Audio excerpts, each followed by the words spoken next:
Fəsil 20. Amerika Birləşmiş Ştatları səfirliyi Praqanın Şönborn sarayında yerləşir.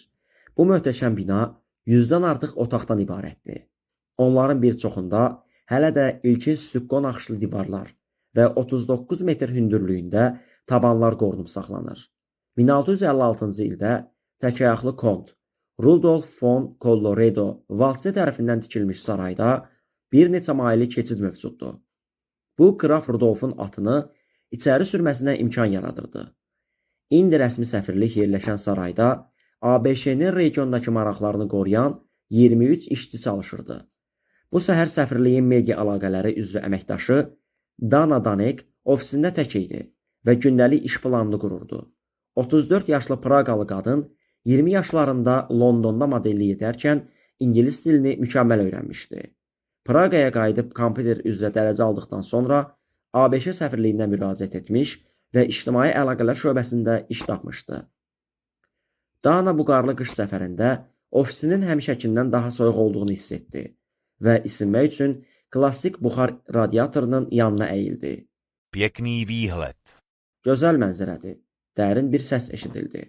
O döndü və yaraşıqlı hüquq attaşesi Mike Harris'i görüb həmişəki kimi həyəcanlandı.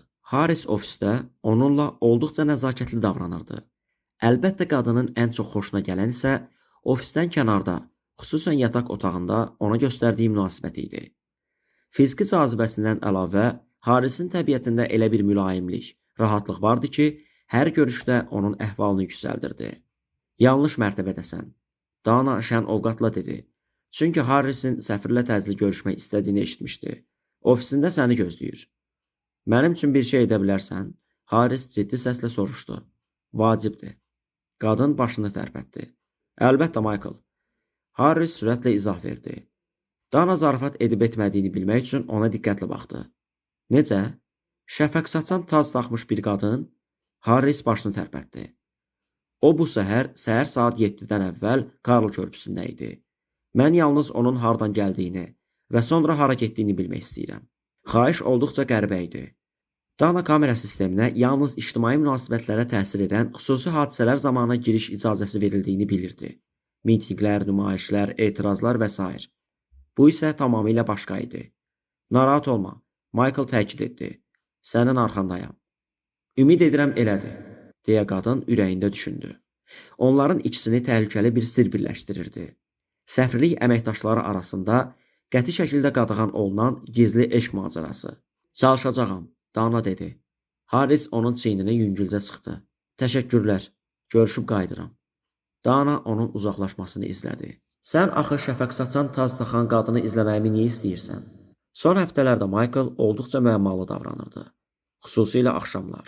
İşdən sonra Michael'ı görmək artıq mümkünsüz olmuşdu və səbəbini deməkdən yayınırdı. Dana başqa bir qadının varlığından şübhələnməyə başlamışdı. Bir an qısqanclığa qapılan Dana düşündü ki, bəlkə bu xahiş onun şəxsi həyatı ilə əlaqəlidir. Şübhəsi yersiz idi. Səfirliyin hüquq attaşesi rəsmi resurslardan şəxsi məqsəd üçün istifadə etməzdi. Üstəlik, Harrisin başqa bir qadını araşdırmaq üçün xahiş edəcəyi sonuncu şəxs idi Dana. Amma o istifadə edildiyinin fərqinə varırdı. Buna baxmayaraq, Dana masanın arxasında oturdu və səfirliyin müşahidə interfeysinə daxil oldu. Yaxşı, Michael, görək nə tapa bilərik. 1999-cu ildə Çexiya Respublikası NATO-ya qoşulduqdan sonra ABŞ tərəfindən maliyyələşdirilən gizli müşahidə tərəfdaşlığı eşelon çərçivəsində Praqada 1100-dən çox nəzarət kamerası quraşdırılmışdı. Sərt Çex qanunlarına baxmayaraq, ABŞ şəbəkəni qurmuş və səfirliklərinə tam giriş vermişdi. Yalnız bir neçə istisna ilə. Dana Danek özü də bu cür nəzarət sistemindən məmnun deyildi. Amma mərkəzi Avropa vətəndaşlarının, onların gündəlik həyatlarını eşelonun diqqətli gözlərinin izlənməsini qəbul etməkdən başqa seçimi yox idi.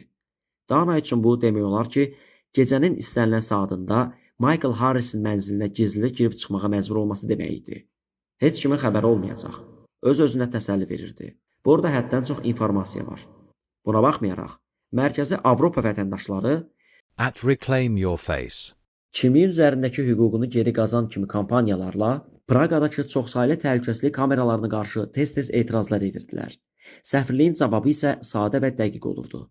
Əksər vətəndaşlar kameralar vasitəsilə izlənməyi terrorçular tərəfindən partladılmaqdan üstün tutur. Bu fikirlə Dana göstəricini Praqanın detallı xəritəsi üzərində gəzdirib Karl körpüsünü seçdi və son arxivlənmiş təhlükəsizlik görüntülərini açdı.